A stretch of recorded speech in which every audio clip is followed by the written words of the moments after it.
একটি ছোট্ট গ্রাম, চারদিকে সবুজ মাঠ, নদীর কলকলধ্বনি। আর সেই গ্রামে থাকতো এক গরিব কৃষক।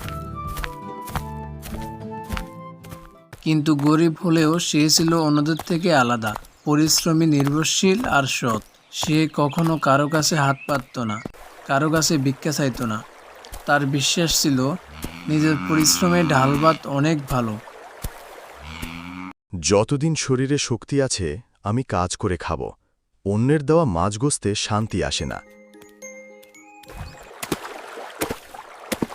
কিন্তু ভাগ্য সবসময় সমান থাকে না। প্রতিদিন মাঠে কাজ করলেও সংসারের খরচ মেটানো ছিল দুঃসাধ্য। কখনো কখনো নিজের ক্ষুধা চেপে রেখে কৃষক ভাত তুলে দিত স্ত্রী সন্তানের জন্য। শোনো, তুমি সারাদিন জমিতে কাজ করে আসো, অথচ খাওয়ার সময় নিজে না খেয়ে আমাদের জন্য রেখে দাও কেন? তুমি আর বাচ্চারা খেললে আমার মনে শান্তি আসে। তোমাদের মুখে তৃপ্তির হাসি আমার শক্তি।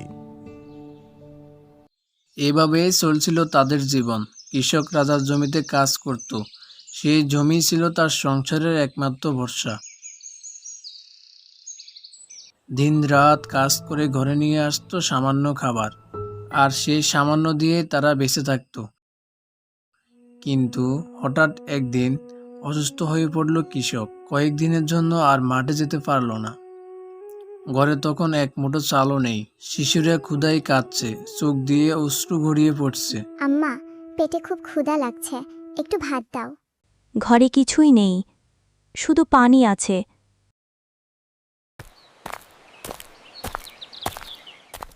কিছুদিন বিশ্রামের পর কৃষক কিছুটা সুস্থ হয়ে উঠল। এক সকালে নাঙ্গল কাঁধে নিয়ে আবার বের হলো মাঠে। তার চোখে ছিল নতুন আলো, মনে ছিল অদম্য সাহস। সেদিন কৃষক জমিতে নাঙ্গল চালাচ্ছিল।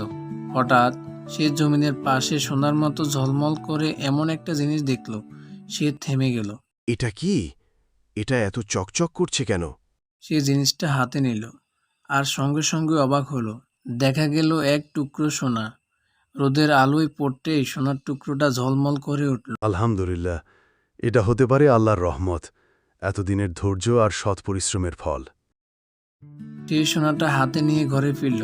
কোনো শব্দ করল না, কাউকে কিছু বলল না। কিন্তু অন্তরে সে জানতো এটা কোনো সাধারণ সোনা নয়। এটা তার সততা, ধৈর্য আর পরিশ্রমের পুরস্কার। এই গল্প আমাদের শেখায় সৎ পরিশ্রম, ধৈর্য আর সততার ফল সবসময় মধুর হয়। কারণ আল্লাহ অবশ্যই আপনার জন্য সাহায্যের পথ দেখাবেন।